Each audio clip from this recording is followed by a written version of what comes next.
Testing 1 to see the audio is clear. I'm outside. If you can hear birds, I'm recording outside today. Hey there, welcome back to the channel. We're back with another movie review.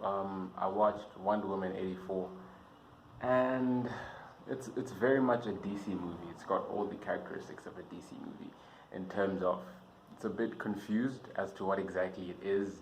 Like the story, it's too many story elements in it, as with most DCEU movies. It was enjoyable, to say the least. It was enjoyable, but had a couple of issues. But let me start this review with saying that DC movies are often misunderstood because they try to be different. They're not, Marvel set the pace with the comic book movie industry, and DC is coming like with a different take. So like people are used to the Marvel movies and the general flow of Marvel movies. So DC movies are often misunderstood, and I think Wonder Woman 1984 is going to be the next one on that list of DC movies which are really misunderstood and end up being underrated because people don't understand them. You find with DC movies, a lot of people hate them because they seem bad, but they're not bad. And Wonder Woman is one of those. I've seen a lot of negative reviews on the internet because it seems like a bad movie, but it's not a bad movie. Start with the opening sequence. The movie, in my opinion, had one of the greatest opening sequences of any comic book movie ever made. Usually DC starts their movies better than Marvel, and the way Wonder Woman 84 started with young Diana and that whole Olympics-like thing, that was brilliant. And you had, you're thrown headfirst into themes. This movie had a lot of themes, some of which were just dropped, like they were set up and dropped, and then others were carried through. The theme of, shortcuts, and honesty and like integrity, that's core to who Wonder Woman eventually becomes. It was set up at the beginning, but it was kind of just dropped for the rest of the movie. But the way they set it up was amazing. It was one of the best opening sequences as of yet. And then we moved, that was like in Themyscira with like young Diana. Then we moved to 1984, because the movie is set in 1984. And it did a lot more than just feel like it was set in 1984. It felt like it was filmed and shot in 1984. Just the way, camera movements, everything like that. The mall heist, the first heist that Wonder Woman stops, it's very 80s. It feels like the 80s. It feels like a movie that was actually made in the 80s, not in 2020, just set in 1984. But it feels like it was very much made in 1984, and that was a good thing that the movie had going for it. It was bright.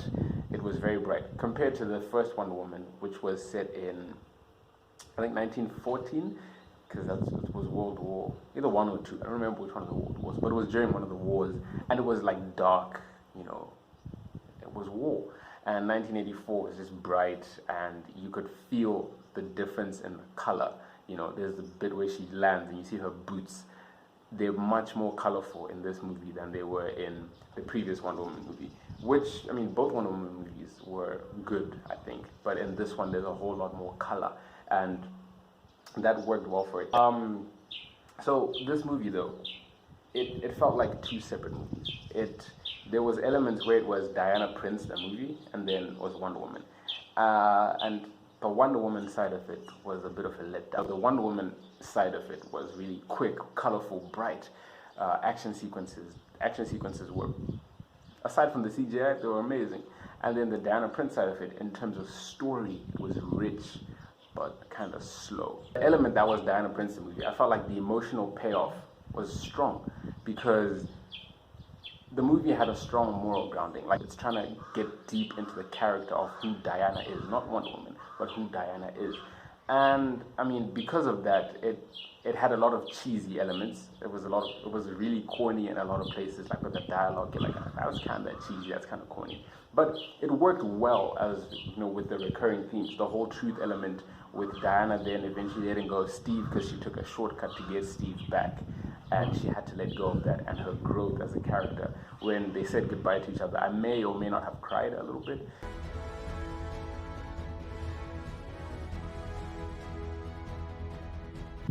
It wasn't a Wonder Woman movie, It was like what would happen if Aladdin and Wonder Woman exist in the same universe. That was pretty much it. Because spoilers, there's obviously spoilers in this review.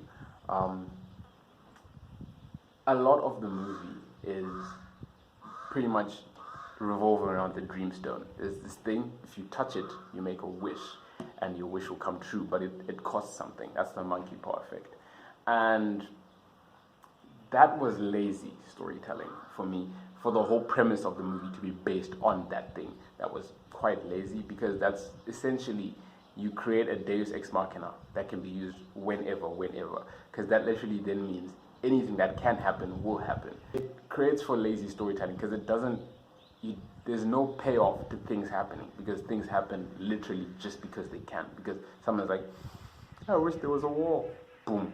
I mean, fun note, the main villain, Max Lord, he gave me very Trump vibes. You know, he was very Donald Trump as a character.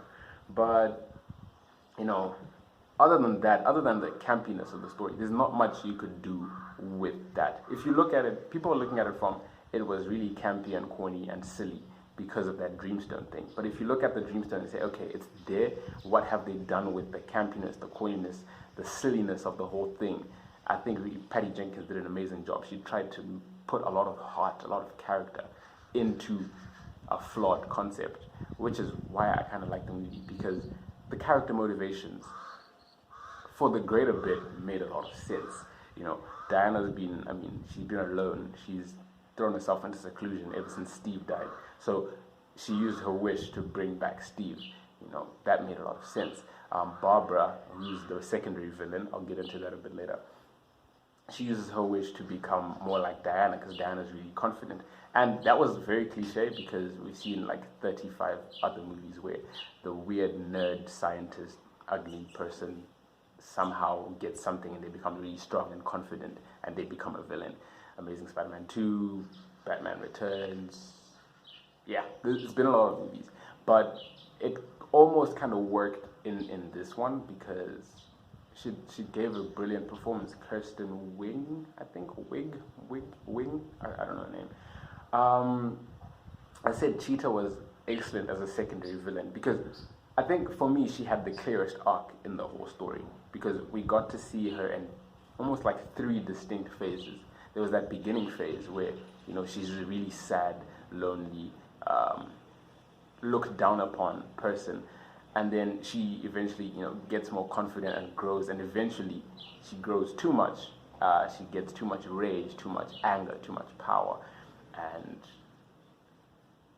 that's all where it ended. I mean, she was only there to have a physical fight with Wonder Woman, and the physical fight itself, that the whole third act was kind of poor. It was dark, poorly lit, poor CGI, and I mean, yeah, the premise itself, I said, there was not much you could do with that, but they did an amazing job, you know, even with things. I mean, there's a lot of campy things about Wonder Woman that don't make sense, that shouldn't make sense, but they somehow made them make sense. They tried to make them make sense, like the invisible jet. The invisible jet makes absolutely no sense, but the way it was used in this movie made it make sense. So that's what I'm saying, you know, I give them a lot of respect for that, for trying to, you know, put those elements and make them make a bit more sense. But in terms of continuity, I'm a big, you know, nitpicker when it comes to continuity. And when you have a movie set in the past, when you have a current timeline, that creates our continuity problems. With Wonder Woman 1984, we pretty much saw World War III take place, and everybody remembers that, but it's never mentioned anywhere else. I feel like that's something that would have been mentioned in Man of Steel, Batman v Superman, Suicide Squad, any of the DC movies that came after it, you know, in terms of chronological time, and none of it is mentioned. Like, makes no sense. That's the events of Wonder Woman 1984 are not just like minor events that you just overlook. It was pretty much a global catastrophe. The stakes were extremely high, and for that to just then get overlooked and people act like it never happened, it's a big problem for continuity. I had a huge problem with the Lasso of Truth, the way it was used in this movie. Like with the Dreamstone, it's a really just an ex machina device where it just does anything you want it to do. And so the lasso was too ambiguous and too powerful of a weapon. It did whatever she wanted it to do, it could do, which I thought was a bit more lazy comparing to the first Wonder Woman, she didn't use the lasso that much. Did she have the lasso? I don't think so. She had a sword and a shield, and that made for excellent set pieces, action set pieces, like the No Man's Land or that raid on the village. They were brilliant. They were personal. They felt close. With this lasso, I mean, she felt like Spider-Man. She was just. And as I'm saying, it wasn't a Wonder Woman movie. It was confused, as with a lot of DC movies. This lasso thing was not working for me. It's just so ambiguous. It does anything. She flies with it. She swings like Spider-Man. She connects to a server. Doesn't make sense. Hans Zimmer was the best thing about this movie. Easily the best thing about this movie. His music just did something for the movie. My favorite thing about having Hans Zimmer in this movie was he used Beautiful Lie from Batman v Superman, the one that plays in the opening sequence of Batman v Superman, which is one of the best opening sequences, but not as good as the Wonder Woman one. When Diana's giving that speech at the end, when she uses the Lasso of Truth to connect to the server, which makes no sense. No sense at all. There's no logic in this movie with the particles and connecting to people, but it happened, okay? And Beautiful Lie is playing in the background, and she's giving a speech on the value of truth, right? And where this movie falls short, that was a brilliant, sequence. It was really emotional, with Pedro Pascal's character as well, Max Lord. That interaction was brilliant. The music was brilliant. It fell short because Diana couldn't defeat Max Lord.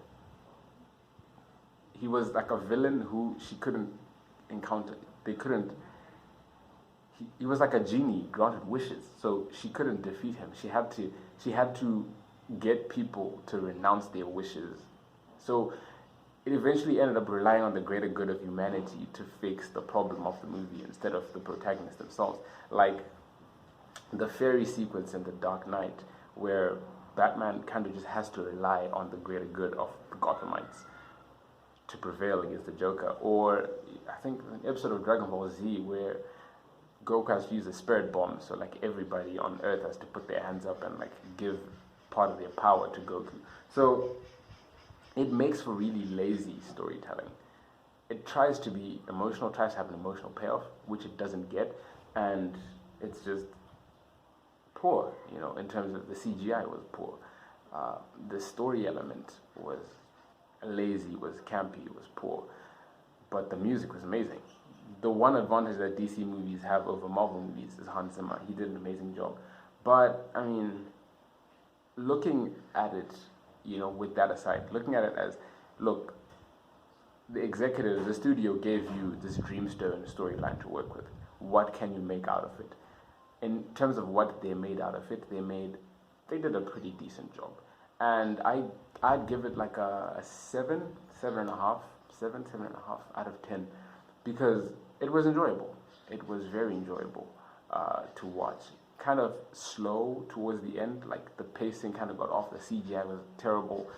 The story was questionable, but it was overly a good movie.